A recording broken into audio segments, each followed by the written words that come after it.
Meditation is a singular practice.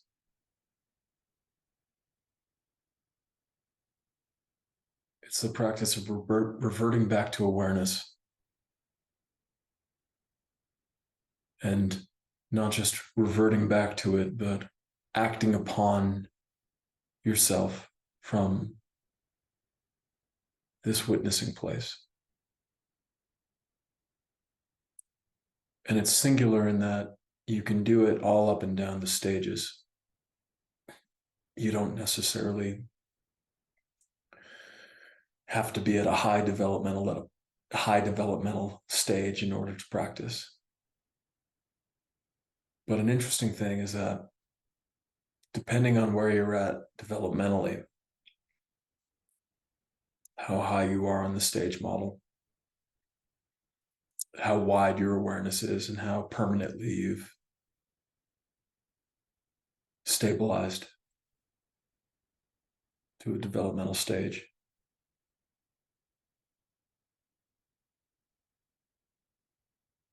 will dictate how you interpret your experiences during meditation.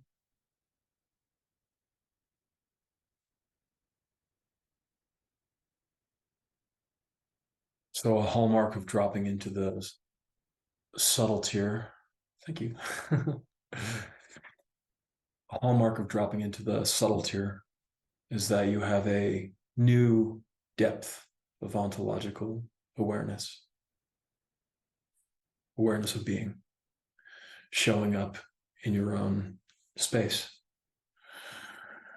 And meditation helps that transition from simply identifying with the ego of the concrete world that operates upon the physical world.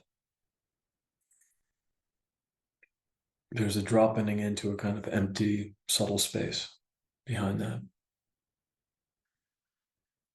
And for the self-practicing, that can at first be terrifying, as well as there being a sense of pervasive, subtle space that creates a kind of liberation and a freedom to move heretofore unimagined. There comes with it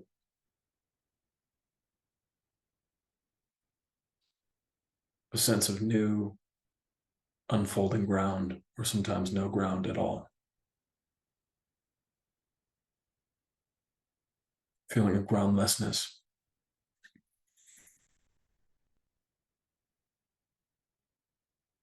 And so the practice is a bit of a double-edged sword in that it will give you new experiential vistas and terrain, but it also can be destabilizing to yourself and to your prior foundation.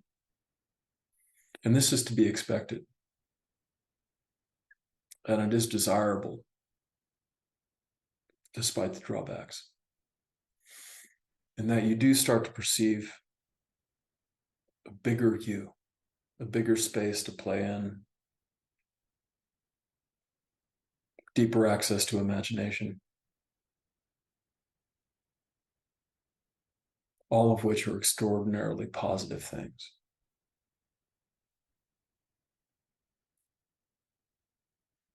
However, it should be noted that, for example, if you're going from concrete reality to perceiving subtle reality,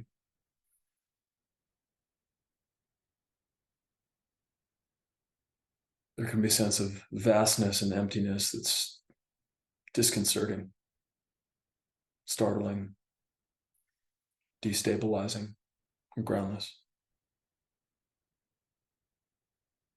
Chogyam Trungpa Rinpoche said about the meditation practice and about the spiritual path in general: the bad news is you're falling. The good news is that there's no ground.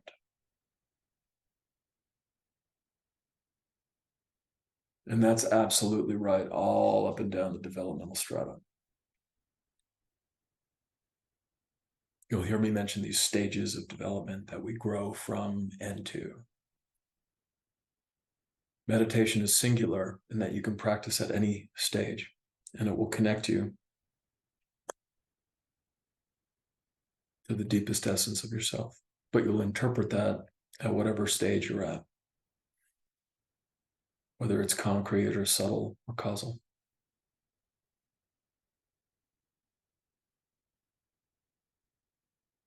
And so the causal light shining through the meditation practice, when you're truly in a flow of focus and you've connected to a wider vista of awareness,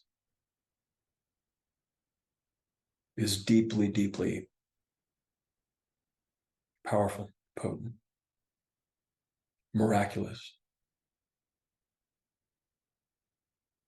There's a sense that this light, living light, finer than fine, subtler than subtle, pervading your experience, wiping clean negative karma, scrubbing emotional residue, letting you cry tears of relief for all of the emotional charge and baggage you've been holding.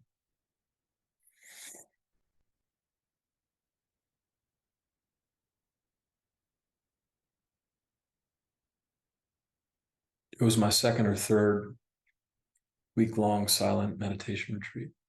And I was there to, attain enlightenment, become fully awakened. And I was exploring myself and what it means to be human. And day 2 or 3, I started feeling really bad, like a sense of weight, like,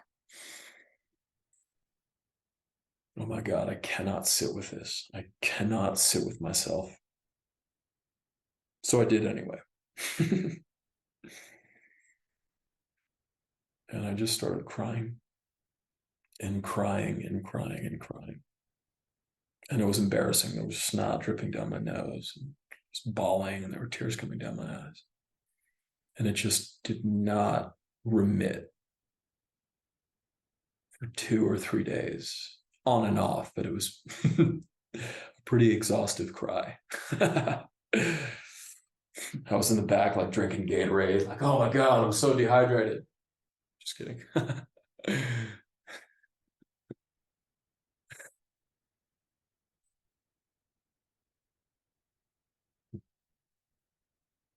But that's what it can bring up. So the more space you have experientially, the more is available to arise from the depths of your unconscious experience. Which is why it's really important to have a coach or a guide or a psychotherapist or some kind of helping person, a spiritual friend on the path. Somebody who's already walked the territory. Because there are obvious pitfalls that you don't necessarily have to struggle and suffer through. Like I did. Like we all did.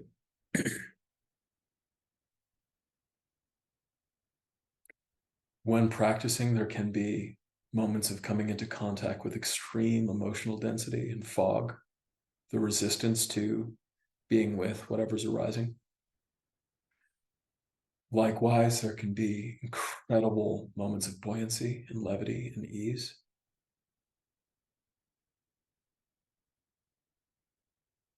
And again, this sense of lightness. What do you think they're talking about when they say enlightenment?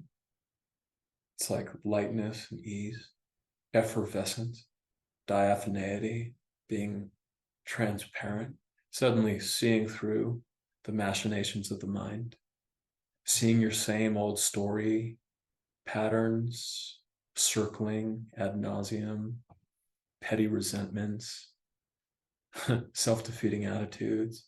And you're watching all of this from a depth of witnessing awareness. And if you're practicing correctly, you're allowing it to be there, but not believing it. Otherwise, that would be like like you're being the enabler to a roommate who's like a mess. Yourself, you're being enabler to your own worst habits of your mind.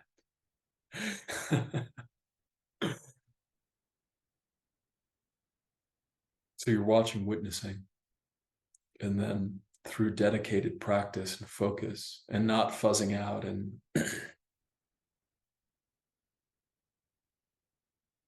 listening to the story that what you're experiencing in yourself is too much, because oftentimes it feels like it.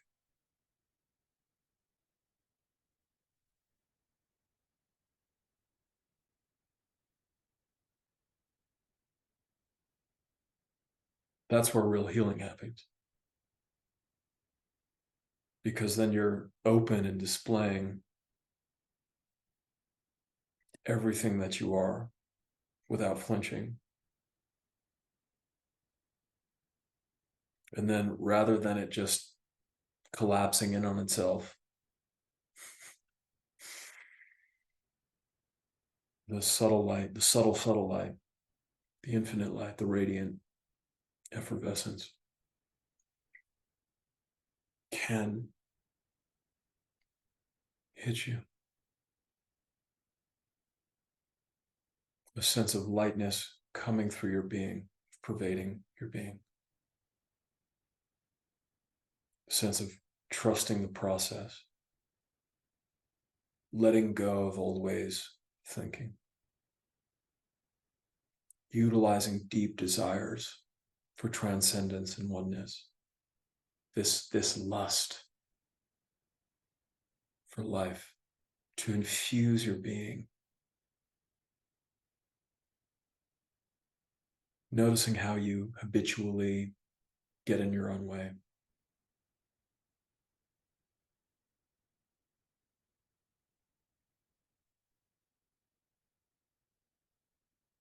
Or put your blame and resentment out onto other people. There's a sense that all of that has nothing to do with the outside world, however well justified it might be. And the pervasive current of light keeps moving you, keeps working you, leading to bewilderment, leading to awe, the trust in the miraculous.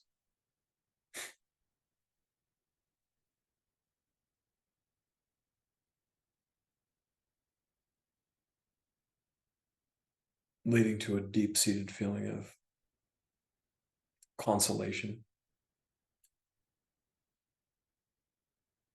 of just being okay despite your limitations and patterning. And so this is real, people. What do you think they're talking about? Enlightenment. It's like, this is available to all of us through practice.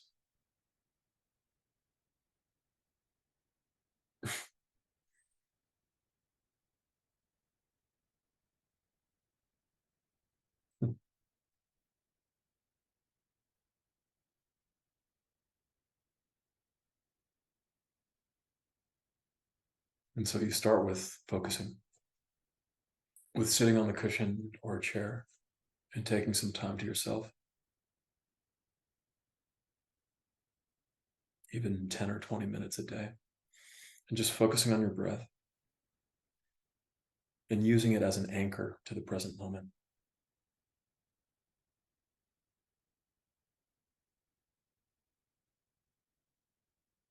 So that your habits of mind are no longer running the show and you no longer strictly believe or are buying into the stories that are running.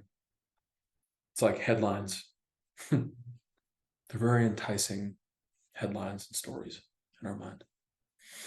You want to run after it and read it and figure out who's wrong, who's right, what's happening, who am I, who to blame. Why should I be scared fundamentally of living in life, which we all are, of course. But that's why you need the focus practice, the dharana or the shamatha practices.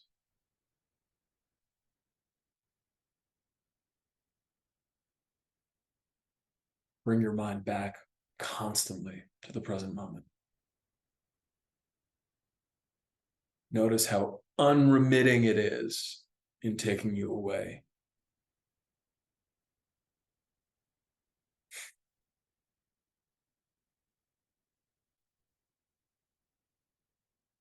And then perching yourself into a witnessing stance of watching the perturbations and machinations of thought without buying into them and getting,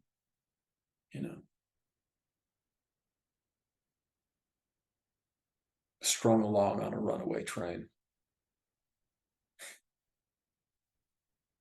Or another analogy that I really like is the mind being like a wild horse.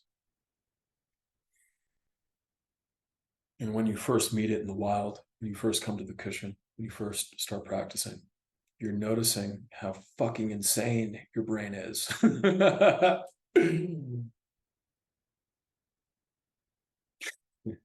So you have to tame the horse and bring it back to what? To stable. You're stabilizing the wild horse of your mind.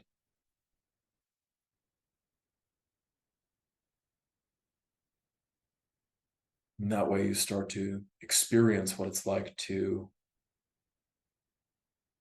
be.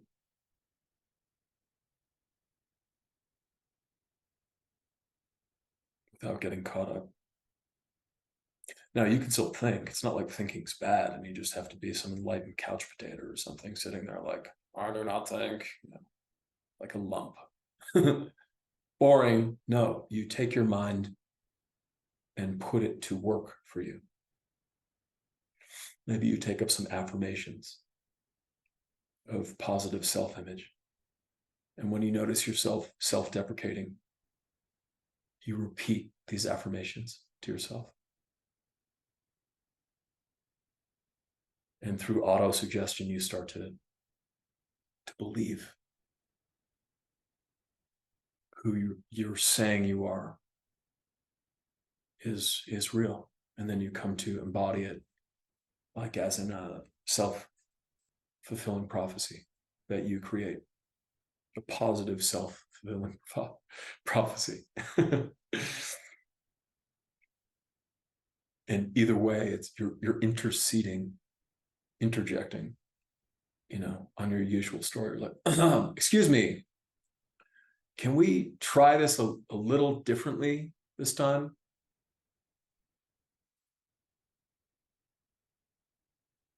Then you have the flow.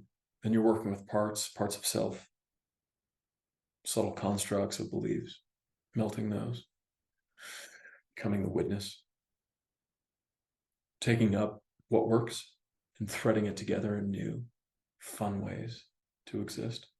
Like miracles happen. The miraculous is all around us, always. It's like gravity. It's like here for us, always.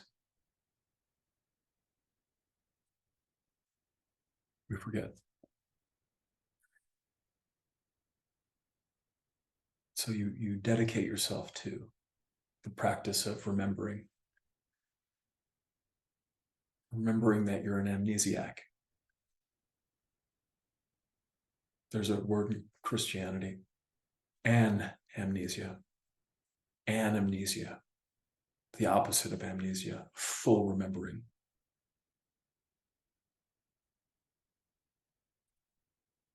Remembering what? Remembering that you are God already.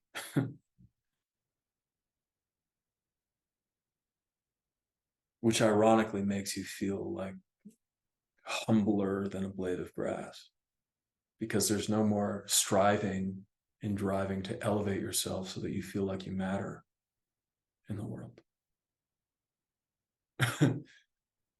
Because the one-ment, the at-one-ment in the atonement, there's nothing missing.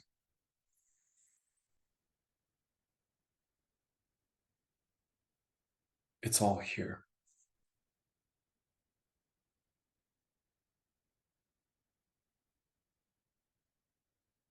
So if you're practicing correctly, it should be riling up a lot of stuff from your mind, from your unconscious.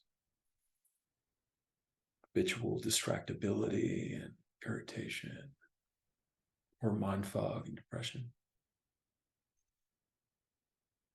That should be happening. Or it's that you're finally noticing that it's happening.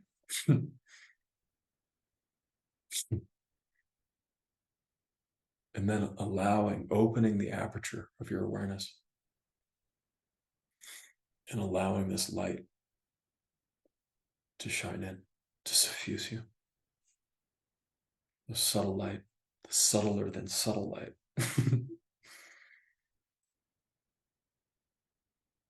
The miraculous witnessing of the universe seeing as you.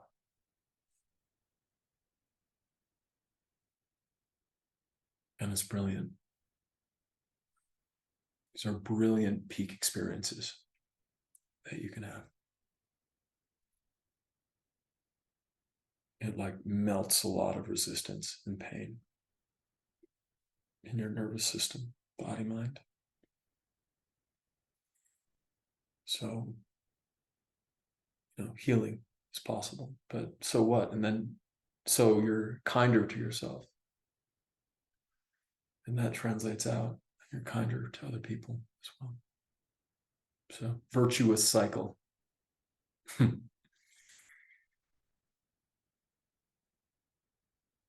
But it starts with taming the horse, bringing yourself back continuously over and over again. Watching your experience diligently, staying aware.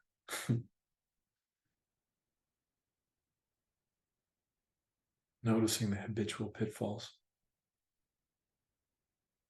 in your own experience.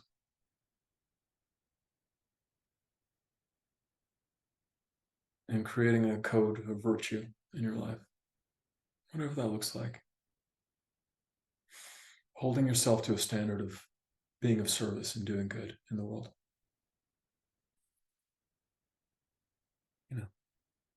It's amazing how life responds when you have that orientation.